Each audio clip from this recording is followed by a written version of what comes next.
Hi, everyone, and welcome to this chat today. We're talking all things masculinity and nails with the amazing Daniela, who is co-founder of the Hard as Nails initiative and also a newly qualified nail tech. I am, yes. Fantastic. Although I'm feeling very bad doing this, not having any nails on at the moment. I'm feeling slightly naked. Oh, don't be silly. Thank you for joining me today. Super excited to chat about this. So, why don't, first of all, you share a little bit about your background and how you came to launch Hard as Nails?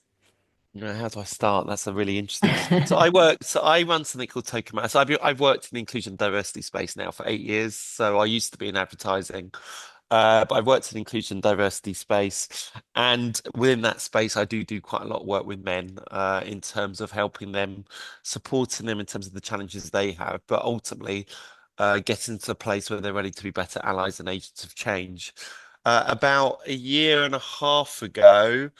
I'm in a group called the Mandem, and yes, it is. It is.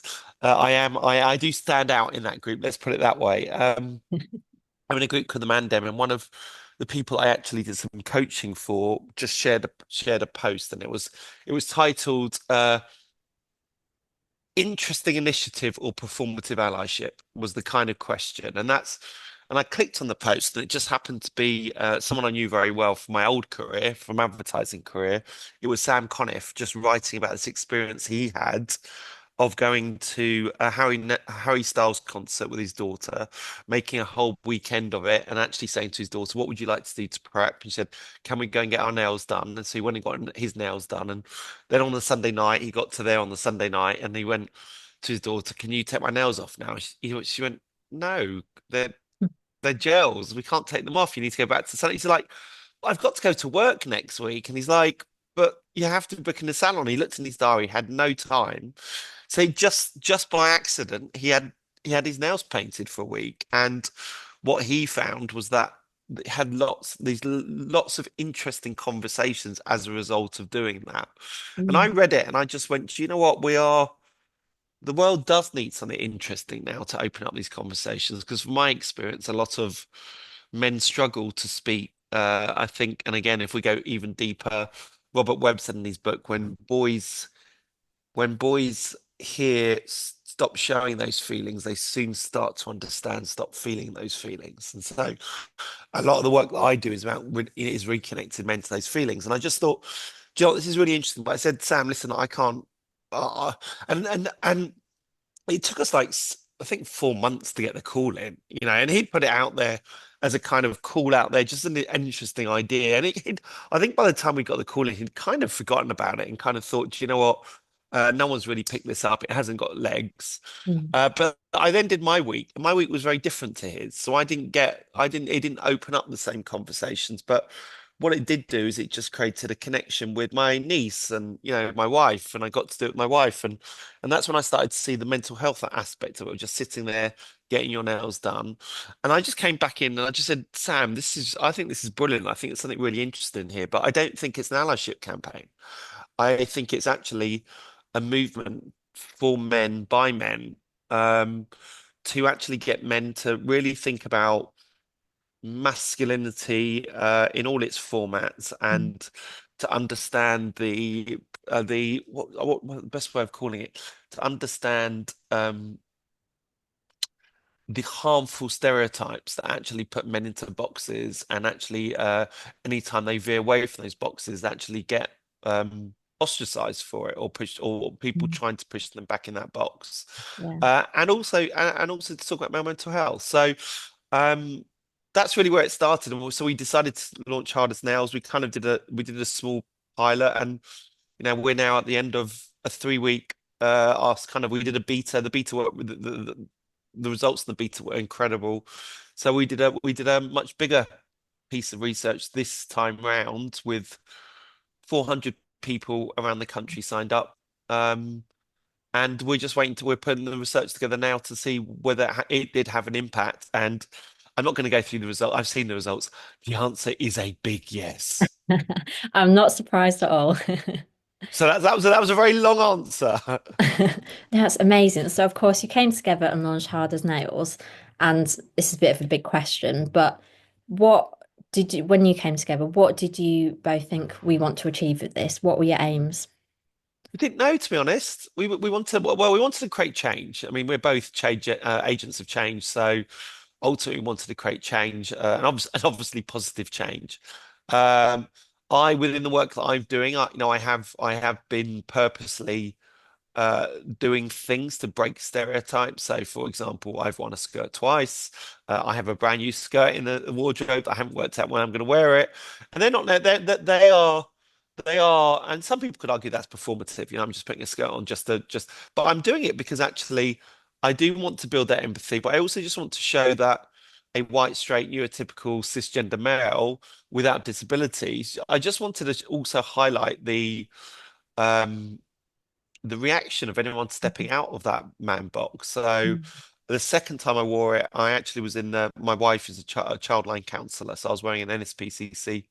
And I was wearing, I think it was an NSPCC t-shirt in at Pride, wearing it, and I did a post on LinkedIn.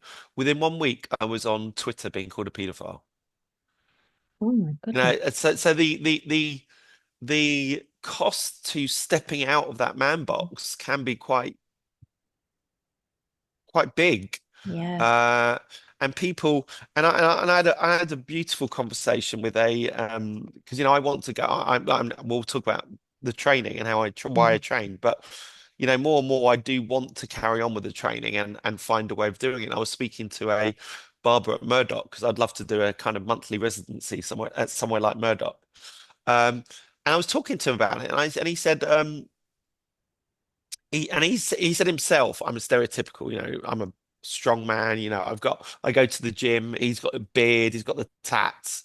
And we were talking about he said, oh, I get my nails painted. My niece used to paint my nails quite a lot. And I said, did you keep it on? He goes, yeah, I went on holiday for a week with it. And he just said, I really feel sorry for those men their masculinity is so fragile that they are offended or feel affronted by a man putting paint on his nails. Yeah. How does that change how much of a man I am? Yeah. Literally just incredulous. And that's the sad world we live in, is there Mm. are certain people that are just so entrenched in their identity and being that type of person that anything that veers off it, they feel like they have to attack them. And that's just sad. Yeah. Incredibly sad. And I mean, I know from us writing about male celebrities that get their nails done, we see that negative reaction so much. And it's crazy, isn't it? 'Cause it's like, it's nails, but people are so angry. Yeah, it's just sad. I mean, it's sad. I mean, there's no other way of doing it. It's just sad. I mean, if you're living your whole life with that hurt the whole time, it's going to be really tiring. Mm. But also, I think my favorite story from the beta tests was a guy called Max Dickens. He wrote Billy No Mates, and he talked about how when he got his nails done, he's a big football fan, and he was going to the pub to watch the football, and went to the door of the pub and looked at his nails and went to push it and then went nah, and then went and just walked away, and he didn't want to go in that position where he Yeah. would just get. And can you imagine what's that like for someone that's transitioning, someone that Mm. has any kind of is deviating anyway from the norm? Yeah. Yeah, how many people get to that front door and just go, no, I can't do that, and then think about, the resilience and also the bravery for some people just do it anyway. And I think for me, I think what's been interesting about the feedback on the nails I think what's become clear is the benefit. People think the benefit is having those conversations, which is part of the benefit. We give everyone a conversation pack, and there's no doubt having the meaningful conversations is why we set it out.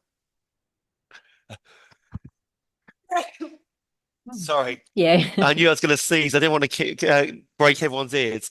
Um, but I think what's people have been surprised by is actually what it's done to their inner self. What having those done has changed their own perception of themselves, question themselves in terms of their own assumptions, and that's been absolutely wonderful. Mm, I love that. And I want to ask you as well. Oh, bless you. I want to ask you as well, from a personal perspective. Obviously, I know you've gone on to do nail training since, but having your nails painted, how does that make you feel? I had no issues with it. Well, that made me feel good. I mean, Yeah, that's the reality of it. and that's how it should I make you like feel. yeah, I'm like choosing the colours. Red, because I've tried a lot now. Silver is my go-to, but it's often I can't get it for home. That's why probably haven't painted my nails. Because I run Token Man and found a Token Man. I tend to use the greens from the logo a lot, and Mm. green for me is the killer color. I mean, if I no silver's special, but green is the everyday color that I just think it just does it. I love blacks, but I'll be honest with you. Reds didn't work for me. I'm an Arsenal fan, and I was gonna do at least try and get something painted for the game last night.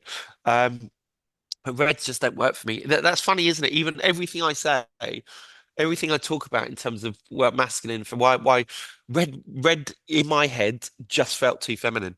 And yeah, and again, it's wrong. I mean, it's wrong, but it just didn't work. It just felt that's where it felt. It didn't feel like my hands. Mm. Um, Interesting. uh, Pink I didn't like, just didn't like. I don't think it was and I've come to love pink because of the work that I do. So I wear pink Converse the whole time. Mm. But I just didn't like it on my hands. But I think for me, it's much more the blacks, the blacks, the greens, and the silvers. And if I've got those on, but I actually do feel that there's something missing right now on my Wow. hands. I love that. And so you've mentioned a bit, you've done lots of phases of research, haven't you? Um, by Hard as Nails. And more recently, you opened it up to the public, which is how I actually found out about you. So tell us a little bit about that. Yeah. So I mean, it's at the moment we are. Where we want to get to is we need to get funding because we want to take this national. When I say we take this national, we still don't know what it looks like. It probably will be might be around International Men's Day.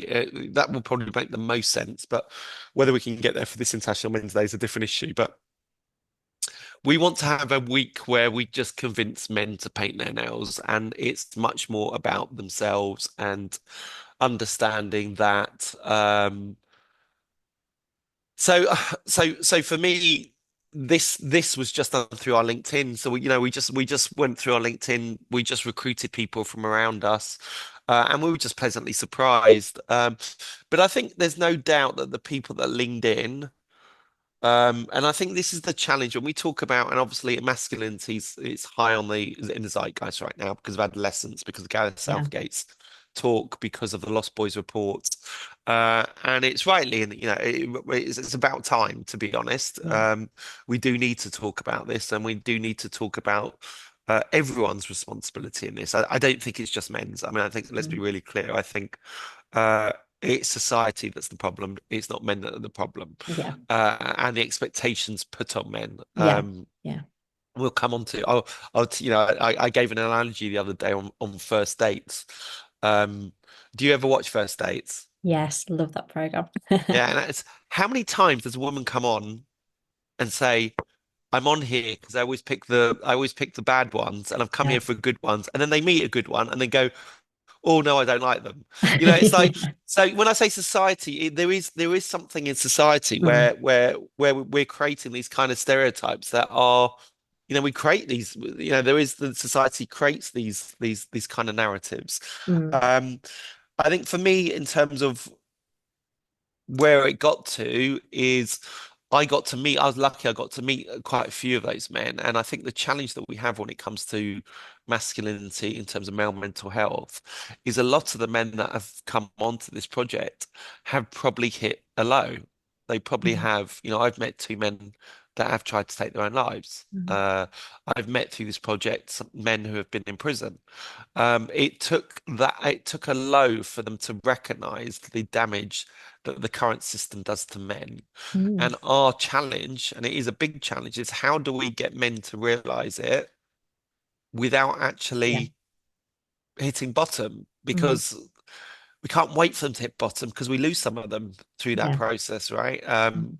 The male suicide rate is horrendous. So I think for me, the challenge for me, and if this can do a little bit to give people a bit more comfort, a bit more, get them to think a bit more. get them to, have conversations a bit more, to connect with their feelings a bit more. But also the element that I think we need to work out is what became very clear is there was a social aspect of this. We had a WhatsApp group. I think it was 112 people in our WhatsApp group. In 2 weeks, we had 1,000 messages, Wow. over 1,000, and mostly, and I would say 90% positive. But what became really clear, and then people would go like, because we had people from around the country, and because me and Sam live in London, Yeah. we did organise events in London, and we do have full-time jobs as well. This is a side project. Yeah. Um, so for us, it was very hard to even contemplate doing other spaces. But those people started to connect, and they went. I can't remember, but someone said, "Oh, I can't do that date, but do you want to meet up for coffee anyway?" And I'm like, "Okay, that's interesting." Mm. People say, I kind of, I don't know whether in my head, I kind of want, I would like us to create an environment in the UK and maybe beyond where if you see a man with their nails painted, you're kind of 80% sure that they've done it through hardest nails, and you can go and speak to them. You can Mm. connect with them. It's a bit like, VW Beetle drivers had, they had little sunflowers, I think they put on their Mm. top. And Yeah. also I think it was all VW. They always flashed each other. It was like an hello. I kind of Yeah. want to create that. I love And that's maybe a pipe dream, but that's what I would like to do. And it's interesting, of the beta testers, I would say 50% now wear nail polish regularly, and we're starting to hear that already from some of the bigger group. Is quite a few of them saying, "Yeah, I'm going to do this regularly now." I love that. I guess it just takes that one time or going to that event and your eyes are opened, aren't they? I guess. Totally. I love that so much. And so you've recently qualified as a nail tech, as I've said, which is amazing. So tell us a bit about the training and why you wanted to do that. Uh, so I kind of wanted to do it for selfish reasons, if I'm honest. Simply because I speak, I do keynotes, and because I work in inclusion and diversity, and I'm a white straight man, uh, I'm just not getting many bookings. And so I just thought, do you know what? I want to make my speaker package a bit more interesting. Mm. Events are so dull sometimes. So I thought, you know what? If I become a trained technician, I can then, and I didn't listen, I didn't have to become a trained. I could have just done it myself. But if I'm going to do it, I want to do it properly. So I thought, do you know what? I'm going to offer packages where I hang around for the whole event and I paint men's nails and have meaningful conversations. And I'm starting to package that also with bringing female technicians in as well. So I'm starting to build my portfolio. So if anyone's interested, any male or female technicians, if you're interested, please do get in contact. Um, but I want to be able to put a package together so that you can have everyone at the conference can have their nails done. But I specifically will do men. And so for me, it's that ability just to sit there. And I think that's, the truth, that's why, the truth is Sky News didn't want two white straight men on the panel. But the minute I was offered the opportunity to actually say, okay, Daniele will paint Gareth's hands while this segment's happening. It Mm. just made it more interesting, right? And Yeah. I did say to Gareth, I'm not qualified at this point. But what was lovely for me is Gareth kept them for a week. So the reality was, and it was like, what was it? Probably. It was probably like the sixth time I've painted anyone's nails in my life. So it was quite nerve-wracking. But I think for me, what that's now done is that has opened up so many opportunities. And I used to work in advertising, but I believe in creativity. I believe in if you do something interesting, interesting things happen to you. Yeah. And so I was on a call yesterday with a school in Dudley, and for a long time I said I'm not going to work with schools because there are other men that are working with schools, and I'm very much when it comes to inclusion and diversity, I'm very much focused on the workplace and making the workplace inclusive for everyone. But I think partly inspired by adolescence, partly Mm. uh, I spend 50% of my time anyway dedicated to doing stuff for free. But I was on a call with with the school in Dudley yesterday, and I think you saw it today. The stats on misogyny that's happened in the last week in schools is unbelievable in the UK. Yeah. Um, and they want to actively tackle some of that misogyny. So they've asked me to come in, and I'm going to spend a day there, and they're going to work with their pupils, their male pupils, their 15-year-olds, to get see if they can get permission so that I can actually paint their nails, as well as doing a kind of some round tables that we do with their kids. So, for me, I don't think I wouldn't have, that wouldn't even come into my thinking, or that Mm. opportunity wouldn't even have opened up if I hadn't actually qualified to become a nail technician. But also, do you know what? I did it for 4 Sundays, and it was a joy. Yeah, and it was such a, it was such a different experience because I also commit to one of the most powerful quotes, and it kind of saved our business when we went into COVID, is by Alvin Toffler, and he said the illiterate of the 21st century will not be those who cannot read or write. It will be those who cannot learn, unlearn, and relearn. I love So that. I'm always trying to learn something, Mm. and I did. My wife, for my birthday bought me a ukulele because I always thought, you know what? I used to play the viola when I was young. I've always wanted to play an instrument, and I turned up to that. It was 8 weeks. I turned up. It was me and just 9 women, and I didn't enjoy it. Didn't enjoy it at No. all. And I ended up being ill for the sixth lesson, seventh session. I just gave up in the end. And so for me, it was just so nice to see but then this was again just me and women. But I just loved it, and I think there's something really relaxed. I'm not fast. That's the one thing I will say. That I'm not takes fast. practice. Yeah, no, no, no.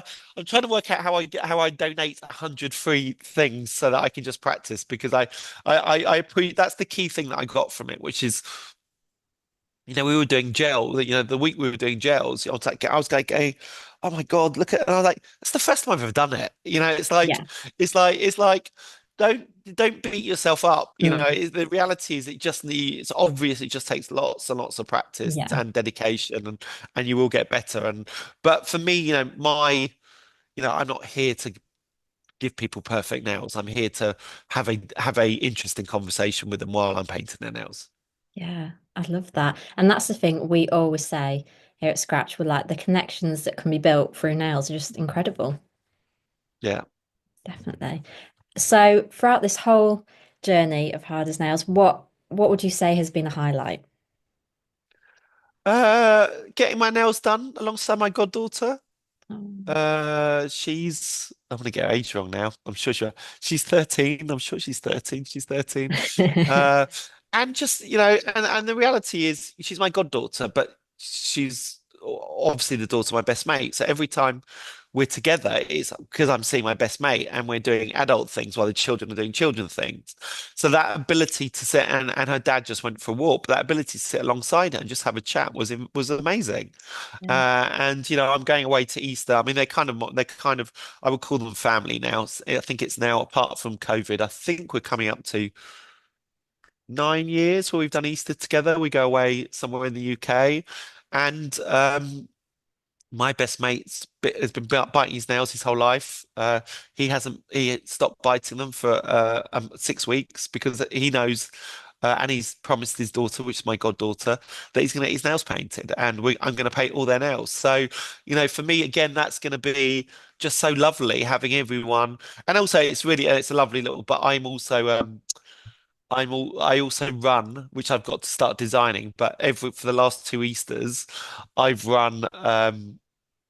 I've run Taskmaster for them, so I'm the Taskmaster. So I run a Taskmaster for. There's 10 of us all together, so 3 groups of 3. This is the third year I'm doing it, and it's just so lovely because sometimes the kids will say it's one of their highlights of the year is Easter and Taskmaster, and I got this lovely, because me and my wife are childless not by choice, and Jack, who's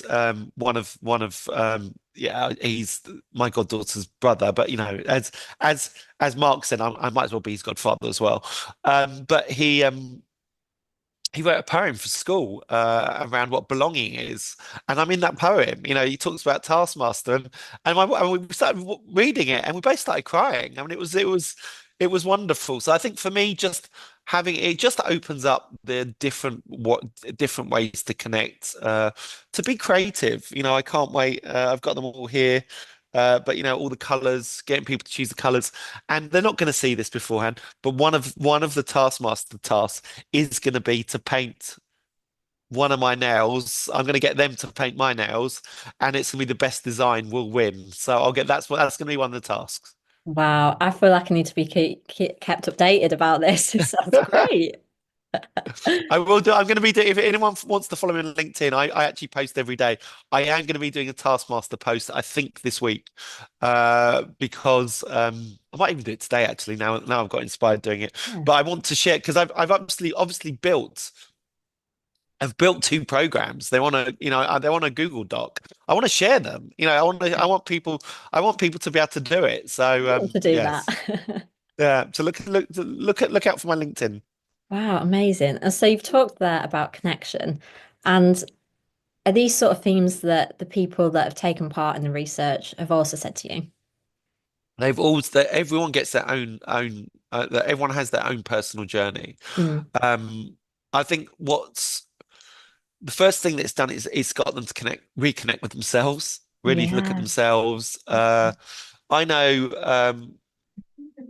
So some of the people that have been part of the experiment are bisexual, for example, and and I know one person in particular has said that this has really allowed them to be actually feel much more comfortable in themselves, and it's allowed them to actually express themselves in a way they weren't able to do before. Um, I think we had one person in the group actually who talked about being a gay man, and most of the men who have taken part are hetero men, and so and he talked about how he was nervous about being in a group of hetero men. He had his own biases about hetero men, Mm. and we've just completely. He just said, "You've thrown out the water any bias I had," and I've had to really rethink about my assumptions that I've made about straight men, simply because the men that are in it are. I would say they're special in terms of they are, they're leaning in, they understand, they truly do understand the harm that traditional masculinity can do on men. They are far more connected with their feelings. It's a really psychological safe group. People have spoken very openly. They've shared really interesting stuff. Um, so I think that, and I think it has. I mean, listen, there's other elements of it as well. It's also opened up. I'm not going to say it's all a bed of roses because it's not. You know, Probably the most stark story I can tell. It was based in America, but one of the guys who painted his nails went to his first meeting after he'd done a painting with his painted nails, and he was going to ask a supplier. So this is, a supplier supplying to him, and he Mm. went to shake his hand, and the guy just went, "I already know we can't do business." Because of his Just literally, nails. yeah, literally straight Wow. away. And I mean, and again, I've had people come up to me and because I do a lot of training, I will have my nails painted whenever I'm doing client work. Um, one guy came up to me at the break and said, "I'm sorry, I assumed you were gay." And I'm like, firstly, don't apologize. Mm. There's nothing wrong with being gay, so Yeah. why you don't need to Yeah. apologize. Uh, but secondly, it also shows how ingrained these stereotypes are and how Yeah. harmful they are. We make these assumptions, and that's probably the biggest assumptions that people make. People assume that you're nails painting, all of a sudden you're not conforming, so you can't be straight. I mean, it's absolutely ridiculous. But I think I think the connections also has been with everyone that's doing it. I'll go back to that point, is that I want to. And I do, if I see it, and I'm spotting so many more men with their nails painted now, Mm. and it's not as a result of hardest nails. They've always existed, right? I just didn't Mm. notice them. Yeah. But if I do see someone, I will go and speak to them, but only if my nails are painted, because if they're not, I also know how defensive they might get. Yeah. They don't know why am I talking to them about their nails? Why is Mm. there danger here? But if I've got my nails on, all of a sudden, we can have a conversation. But again, it was just lovely to speak to. I was watching a rugby match. I spoke to a young, I say young man. He was definitely younger than me, but I spoke to a young man, and he was a teacher, and he just said, and this was pre-adolescence. He just said, "There's a lot of misogyny at my school, and I just wanted to find a visual way of impact of combating it and open up conversations." And I thought, wow, Yeah. he's got it and he's understood it. So um, I really do think we're going to create a movement. Uh, if we can create that movement and we make it uh, we make it standard for more men to paint their nails, maybe I'll open a nail salon. Who knows? That would be fantastic. I definitely think you should. And so it's interesting talking to you because I feel, in one sense, it's very sad, isn't it? Because it's, you know, the sort of ideas in society are just horrifying, really, when you think about it. Yeah. But also very hopeful from what you're saying. And so for our audience of nail techs, I wonder, do you have any advice for them that they can sort of implement day to day to make people feel more comfortable, maybe? I know it's a tricky question. Well, I would. I wonder how. And again, if you've got your own salon, do getting. I suppose if I was sitting there now as the nail tech industry, if there was, I don't know whether you've got an industry body, but that industry body should be contacting us, right? Mm. Because when it comes down to it, you've got a 50% untapped market. Yeah. Yeah, all of a Yeah. sudden you've got that ability to, and let's be really clear. And I think there's probably some female. What I don't want to do, I'm sure there's some women that go in to have their nails done because it's a safe environment for them, and Mm. I don't want it all of a sudden to swarm it with loads of men. Uh, but I also I do think the men that will get their nails painted will be men that they want, Mm. there's that element of going, actually, it's the type of men they do want that they would like to have in the room and have those conversations. I think the one thing I'm going to say to all nail technicians is the same thing. So when I trained to a male first aider, mental health first aider, Mm. three of the people that did it with me were Murdoch barbers because they'd actually lost a friend. Um, Wow. my advice to all nail technicians would be to get mental health first aid training. It's really, really simple. Mm. You are in a position in the same way that barbers do, where you can open up conversations. And I'm going to be honest with you, I have been into some places that um, you don't get to talk to the technician. The technician doesn't talk to you. They just do your nails. That's I don't go to those places anymore. Mm. Yeah. I'm looking for more than that. But some people might be just looking for that. That's absolutely fine. I think everyone needs a choice. But if you're going to have those conversations and open up those conversations, um, how can you make them more meaningful? How can you create a change? We have a conversation guide. Contact us. Um, I would love, and I'm saying this off the top of my head, but I would love to find independent nail salons and have a badge on them. Have a badge where maybe we've trained some of those technicians. We do a course around masculinity and get them to really understand the conversations that are going to make a difference. So Yeah. I've just come up with that idea in my head, and it's actually quite a good That's idea. a But fantastic I know, idea. I know, I'm kind of thinking, just having hard as nails sticker in the window, so Mm. that men know that you're a place that will support those kind of conversations, and actually the people who are in them have had that training to be able to have those conversations. I think that's an amazing idea to have that sort of visual sign that says, look, we get it.